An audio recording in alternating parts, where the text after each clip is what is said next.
बिहार की सियासत में एक बार फिर 7 महीने बाद वही सवाल उठने लगा है कि क्या नीतीश कुमार पलटी मारेंगे। वहीं से पहले जेडीयू प्रवक्ता केसी त्यागी की रुखसती और फिर नीतीश की तेजस्वी यादव से मुलाकात से इस सवाल को और मजबूत कर दिया है। मुलाकात की कहानी भले ही कुछ और बताई जा रही हो, लेकिन 2022 में भी नीतीश कुमार ने ऐसे ही पलटी मारी थी और उस समय नीतीश और तेजस्वी जाति आधारित सर्वे को लेकर एक दूसरे से मिले थे और फिर बात इतनी आगे बढ़ गई थी कि नीतीश ने भारतीय जनता पार्टी का दामन ही छोड़ दिया।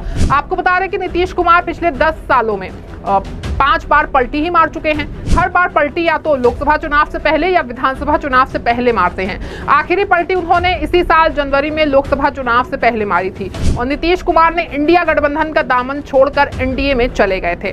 बता दें कि नीतीश कुमार और तेजस्वी यादव के बीच पटना में 2 दिन पहले मुलाकात हुई है, जिसको लेकर कहा जा रहा है कि मुलाकात सूचना आयुक्त की नियुक्ति को लेकर हुई है।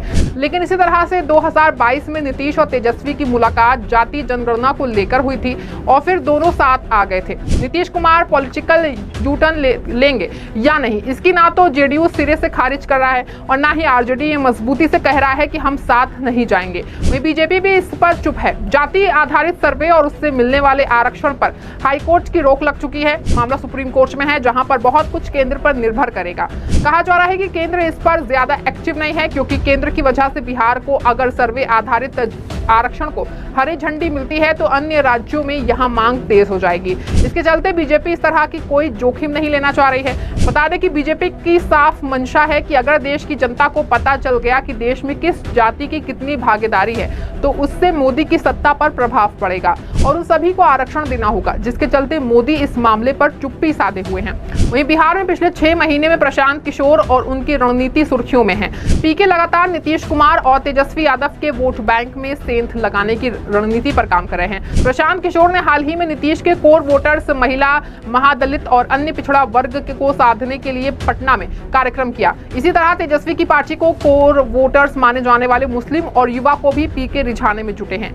जेडीयू से जुड़े सूत्रों का कहना है कि पीके जिस तरह से रणनीति अपना रहे हैं उससे जो भी नुकसान होगा वो सिर्फ आरजेडी और जेडीयू को होगा। स्वर्ण समुदाय के होते हुए पीके बीजेपी के स्वर्ण मतदाताओं को नहीं साथ रहे हैं। इसको देखते हुए लालू की पार्टी आरजेडी को भी इसी तरह का डर सता रहा है। बता दें साल 2015 और 2020 के चुनाव में आरजेडी बिहार की सबसे बड़ी पार्टी बनकर उभरी थी और 2025 में भी पार्टी इस रिकॉर्ड को बरकरार रखना चाह रही है। आपको बता दें कि जेडीयू केंद्र की सत्ता में हिस्सेदार है, लेकिन उसे फिर भी वहां पूर्ण हिस्सेदारी नहीं मिल पा रही है, वो भी तब जब बीजेपी के पास पूर्ण बहुमत की सरकार नहीं है। वर्तमान में केंद्र की सरकार में जेडीयू को एक केंद्रीय मंत्री और एक राज्य मंत्री का पद मिला है। वहीं जेडीयू मंत्री के पास बड़े विभाग भी नहीं है। जानकारी के मुताबिक जेडीयू केंद्र के अधीन आने वाले विभिन्न बोर्डों को अपने लोगों की नियुक्ति और राज्यपाल का पद भी चाहती है। जेडीयू की दलील है कि मनमोहन सिंह की यूपीए की सरकार में एनसीपी जैसे दलों को राज्यपाल का पद दिया गया था और 2013 में एनसीपी के श्रीनिवास पाटिल को सिक्किम का राज्यपाल बनाया गया था। हाल ही में केंद्र ने कई राज्यों के राज्यपाल बदले हैं। इन फेरबदल में सिर्फ बीजेपी से जुड़े लोगों को तरजीह दी गई है। बता दें कि नीतीश कुमार की पार्टी जेडीयू 2015 में आरजेडी के साथ और 2020 में बीजेपी के साथ मिलकर चुनाव लड़ी है। 2015 में जेडीयू को 71 और 2020 में 43 सीटों पर जीत मिली थी और 2020 में खराब परफॉर्मेंस के लिए नीतीश कुमार की पार्टी ने बीजेपी पर ही निशाना साधा था और जेडीयू का कहना था कि लोकसभा में तो हमारे वोटर्स बीजेपी की तरफ ट्रांसफर हो जाते हैं, लेकिन विधानसभा में चुनाव में जो है वो बीजेपी के वोटर्स हमें वोट नहीं करते हैं। हालांकि इसको भूल करके 2024 में जेडीयू बीजेपी के साथ ही लड़ी और चुनाव जीती और केंद्र मोदी को सरकार बनाने के लिए सहारा दिया। लेकिन 2025 विधानसभा चुनाव से पहले नीतीश कुमार के पलटी मारने के आसार दिखाई दे रहे हैं। वहीं जनता दल यूनाइटेड के राष्ट्रीय प्रवक्ता पद से केसी त्यागी का इस्तीफा नीतीश कुमार की पार्टी की उलझन की ओर इशारा करता है। केसी त्यागी जिस जेडीयू के प्रवक्ता थे वो नरेंद्र मोदी के नेतृत्व वाले एनडीए गठबंधन का हिस्सा हैं। जेडीयू केंद्र सरकार में भी शामिल है और बिहार में भी बीजेपी के समर्थन से सरकार चला रही है। लेकिन केसी त्यागी जेडीयू की बात जिस तरह से मीडिया के सामने रख रहे थे उससे कई बार लगता था कि वो उस जेडीयू के प्रवक्ता हैं।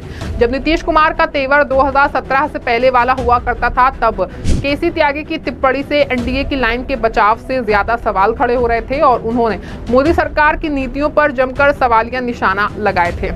खासकर लेटरल एंट्री, इजराइल, गाजा और अरविंद केजरीवाल की गिरफ्तारी के मामले को लेकर मोदी सरकार को कटघरे में खड़ा किया था।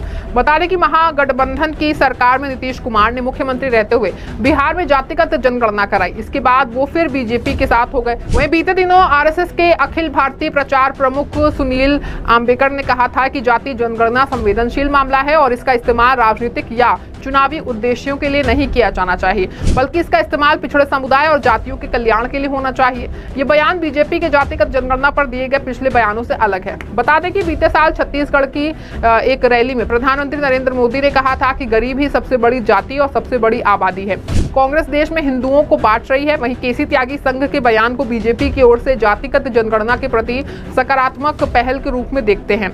लोकसभा चुनाव के बाद से ऐसा देखा जा रहा है कि मोदी अब किसी भी विषय पर खुलकर नहीं बोलते हैं और किसी भी मामले पर बोलने से बचते हैं, जिसका मुख्य कारण बीजेपी का कमजोर होना है। और लोकसभा चुनाव 2024 के बाद बैसाखी पर आ जाना मोदी है। आपको बता दें कि मोदी तीसरी बार बैसाखी के सहारे प्रधानमंत्री तो बन गए, लेकिन पिछले कार्यकाल की तरह मजबूती खत्म हो गई। बता दें कि मोदी लगातार 2 बार पूर्ण बहुमत से सरकार बनाने के बाद से फूले नहीं समा रहे थे और उन्होंने देश की जनता का वोट लेने के लिए यूज करना शुरू कर दिया था, जिसके चलते 2024 के चुनाव में जनता ने मोदी को जमीन पर लाके पटक दिया, जो उनके लिए एक तमाचा है। इतना सब कुछ होने के बाद भी मोदी अभी भी सीख नहीं लेते हैं और तो आगामी चुनावों में भी बड़ी हार का सामना उनको करना पड़ेगा। वहीं एक वक्त था जब नीतीश कुमार नरेंद्र मोदी को बिहार में चुनाव प्रचार तक करने नहीं आने देते थे। साल 2013 में नीतीश कुमार ने बीजेपी से 17 साल पुराना रिश्ता तोड़ दिया था। इसे नीतीश कुमार की धर्मनिरपेक्षता को लेकर के प्रतिबद्धता के रूप में देखा जाता था। वहीं अब चीजें पूरी तरह से बदल गई। नीतीश कुमार को बीजेपी अपने हिसाब से कई बार झुका चुकी है और वर्तमान समय में नीतीश कुमार मोदी सरकार को बिना शर्त समर्थन की बात करते हैं। भारत की राजनीति में अब अक्सर कहा जाता है कि धर्मनिरपेक्षता वैचारिक प्रतिबद्धता से ज्यादा वोट बैंक सुनिश्चित करने का जरिया है। नीतीश कुमार के पाला बदलने को इससे जोड़ा जाता है। जानकारी के मुताबिक इंडिया गठबंधन बनाने का आइडिया नीतीश कुमार का था और उन्होंने पटना में इसकी बैठक कराई, लेकिन फिर उन्होंने खुद को इस गठबंधन से अलग किया और फिर से बीजेपी के साथ चले गए। नीतीश कुमार के इंडिया ब्लॉक छोड़ने की वजह से लेकर के जेडीयू के पूर्व प्रवक्ता ने बड़ा बयान दिया। उन्होंने कहा कि इंडिया गठबंधन में ये तय हुआ था कि प्रधानमंत्री के लिए कोई नाम तय नहीं होगा, जिसके बाद ममता बनर्जी ने एक बैठक में कहा कि मल्लिकार्जुन खड़गे जी को प्रधानमंत्री उम्मीदवार बनाया जाए, इसका प्रस्ताव रखा। वहीं जब ये तय हुआ कि कोई उम्मीदवार नहीं होगा तो ऐसा क्यों हुआ, उस पर भी सबके सामने बैठक में राहुल गांधी ने कहा कि नीतीश जी ममता जी के प्रस्ताव पर राजी नहीं हैं। इसके बाद ही नीतीश कुमार ने इंडिया ब्लॉक छोड़ने का मन बना लिया था। राहुल गांधी ने ये बात नीतीश कुमार से अकेले में भी कर सकते थे, लेकिन जिस तरह उन्होंने कहा वो ही हमारे गठबंधन तोड़ने का कारण बना। बता दें कि ये बात सभी जानते हैं कि नरेंद्र मोदी की सरकार बनने और चलने में नीतीश कुमार का बड़ा योगदान है। जेडीयू के 12 सांसदों का समर्थन मोदी सरकार को है। नीतीश ने मोदी के शपथ ग्रहण के दिन ही कहा था कि सरकार के कामकाज में वे कोई व्यवधान नहीं डालेंगे। अभी तक नीतीश इस कसौटी पर खड़े भी नहीं उतरे हैं। वक्फ बोर्ड संशोधन बिल, आरक्षण और लेटरल एंट्री जैसे मुद्दों पर अलग लाइन के बावजूद नीतीश के मंत्रियों सांसदों ने कभी विरोध नहीं किया।